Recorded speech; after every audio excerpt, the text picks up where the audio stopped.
Welcome to meeting with సినీ ప్రసాద్. ఇక బాల్క సుమన్ చేసినటువంటి వ్యాఖ్యలు ఇప్పుడు రాష్ట్ర వ్యాప్తంగా కూడా సంచలనం ఉంటున్నవి. ఆయన చేసినటువంటి ఒక కార్యకర్తల ఉద్యమంలో, కార్యకర్తల సమావేశంలో ఏదైతే ఆయన మాట్లాడిన విధానం ప్రజలని రెచ్చగొట్టే వ్యాఖ్యలు చేస్తున్నారని ఇప్పటికే ఆయన మీద కొన్ని కేసులు నమోదైనట్టు మనం చూస్తూ ఉన్నాము.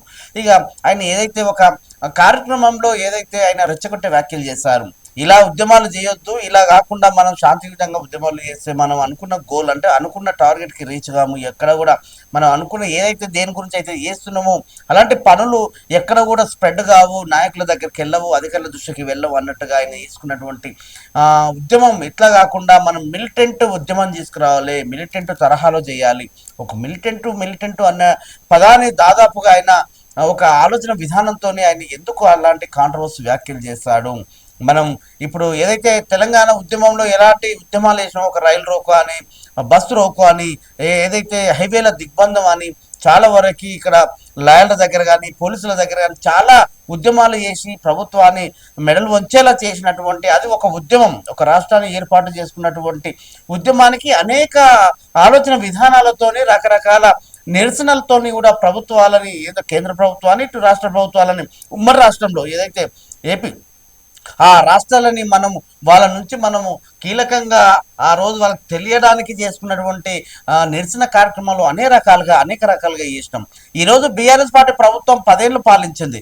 ఇప్పుడు కాంగ్రెస్ ప్రభుత్వం దాదాపు 3 ఏళ్ళు కావస్తున్న తరుణంలోని ఏదైతే కొన్ని ఆలోచన విధానంతో ఏదైతే వీళ్ళు రైతులకు గిట్టుబాటు ధర కావాలి, తడిసిన ధాన్యాన్ని చివరి ధాన్యం వరకు కొనాలి అని కొన్ని విషయాలు తీసుకొని ఈ ఉద్యమానికి కేవలం బీఆర్ఎస్ కార్యకర్తలు మాత్రమే వచ్చారు, రైతులు ఎక్కడ రాలేదని ఒక అసంతృప్తితోని బాల్క సుమన్ ఇలాంటి ఉద్యమాలు చేస్తే మనం జనాల్లోకి వెళ్ళాం, ప్రజల్లోకి వెళ్ళాం, నాయకుల దృష్టికి ఇవ్వడము అన్నట్టుగా మిలిటెంట్ ఉద్యమం చేయాలి. ఫర్ ఎగ్జాంపుల్ ఇక్కడ సింగరేణి భవన్ ఉంది, దాన్ని కాల్చేయండి, కూల్చేయండి అనే విధంగా చాలా ప్రజాస్వామ్యానికి ఒక ప్రజా నాయకుడిగా, ఒక ఉద్యమకారుడిగా, ఆయన ఒక ఎంపీగా, ఒక మాజీ ఎమ్మెల్యేగా ఇలాంటి కాంట్రవర్సీ వ్యాఖ్యలు చేయడం చాలా తప్పు. ప్రజలను ఉద్దేశపూర్వకంగా వాళ్ళని రెచ్చగొట్టే ప్రసంగాలు చేయొద్దు ఎక్కడ కూడా. కానీ బాల్క సుమన్ గారు ఎందుకు ఇలాంటి ఆలోచన చేసిండు, ఆయన ఎందుకు ఇలాంటి ఆలోచన చేసిండు?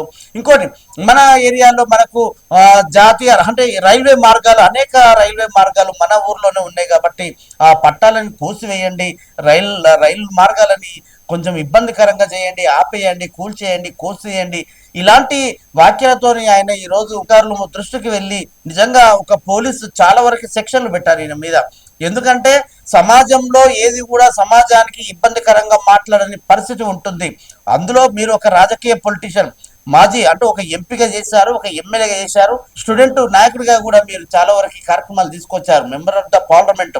మీకంటూ కొన్ని ఆంక్షలు ఉంటాయి, మీకంటూ కొన్ని సూచన సలహాలు ఇచ్చే ప్రయత్నం చేయాలి. ప్రజలకు ఒక మెసేజ్, సమాజానికి మీరు ఏం మాట్లాడుతున్నారనే ఆలోచన విధానంతోనే మీరు మాట్లాడే అవసరం ఉంటుంది. కానీ ప్రజలని, స్టూడెంట్స్ని చాలా మంది మీరు ఏదైనా మాట్లాడితే చాలా మంది గమనిస్తూ ఉంటారు. అందరి ఆలోచన, అందరి దృష్టి మీ మీద ఉంటుంది. కాబట్టి మీరు ఇలాంటి వ్యాఖ్యలు చేసి నిజంగా జనాలని రెచ్చగొట్టే ప్రసంగాలతో రెచ్చగొట్టే వ్యాఖ్యలు చేస్తున్నారు.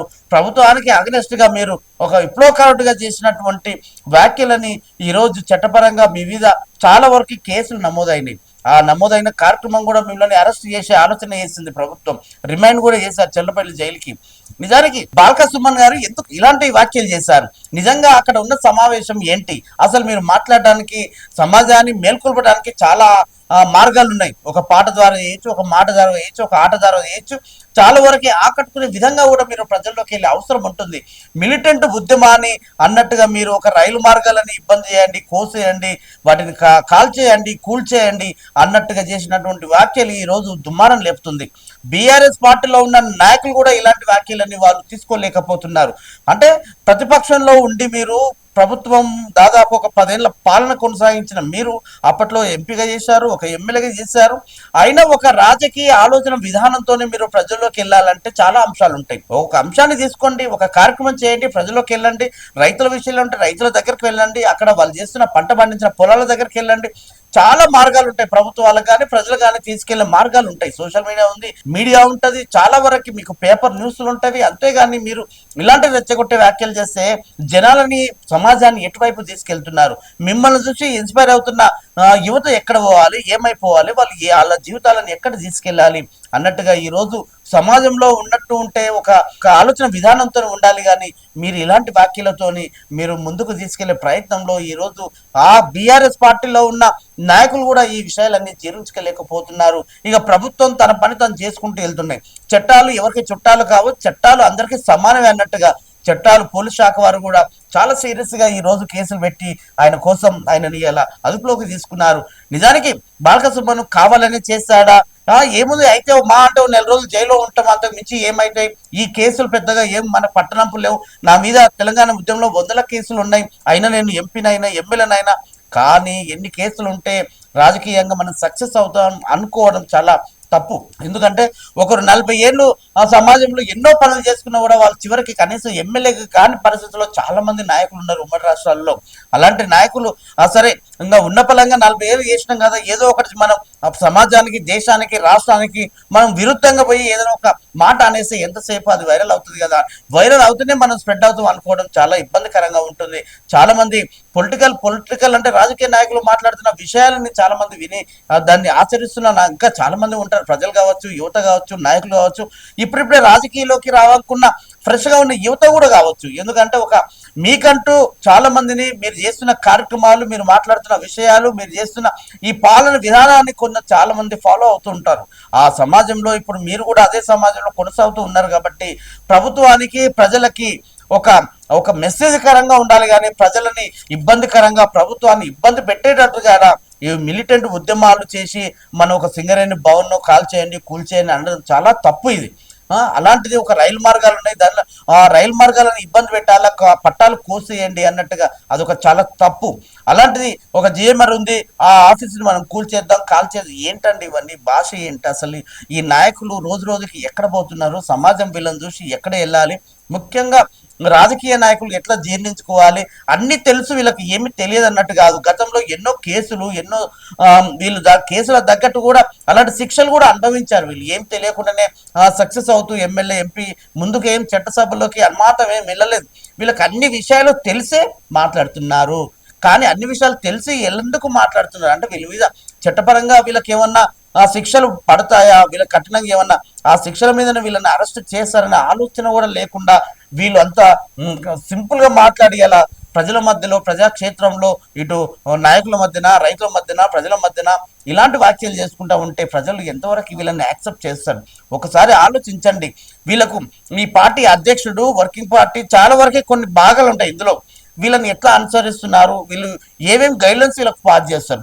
ఒక కార్యక్రమం జరుగుతుందంటే పార్టీ అధ్యక్షుడి నుంచి కింద స్థాయి ఉన్న నాయకులకు ఇలాంటి అంశాలను చర్చించాలి. కింద స్థాయి ఉన్న వాళ్ళకి ఎలాంటి అంశాలు మీరు వాళ్ళకి చేరవేయాలి, ఎలాంటి అంశాలతో వారిని మనం ఆకట్టుకోవాలి, ఇటు కార్యకర్తలని ఇటు ప్రజలని ఒకటిగా బలోపేతం చేసుకుంటూ పార్టీని డెవలప్ చేసుకుంటూ ముందుకెళ్ళాలనే ఆలోచన విధానం పార్టీ అధ్యక్షుడు గైడ్లైన్స్ పాస్ చేస్తారు. ఆ గైడ్లైన్స్ ని ఆ నిబంధనలని వీళ్ళు తొంగలో దొక్కుతూ వీళ్ళు సొంతంగా ఒకటి స్క్రిప్ట్ తయారు చేసుకొని ప్రజలకు చెప్పే ఆలోచన చేస్తున్నారు. కానీ ఒకసారి సక్సెస్ అవుతుంది, ఒకసారి బెడిసి కొడుతుంది. అలాంటప్పుడు ఇబ్బందికరంగా ఉంటది. ఏదేమైనా సరే ఒక సమావేశంలో, ఒక కార్యక్రమంలో, ఒక సభలో, ఒక సమావేశంలో మాట్లాడేటప్పుడు చాలా జాగ్రత్తగా మాట్లాడాల్సిన అవసరం ఉంటుంది.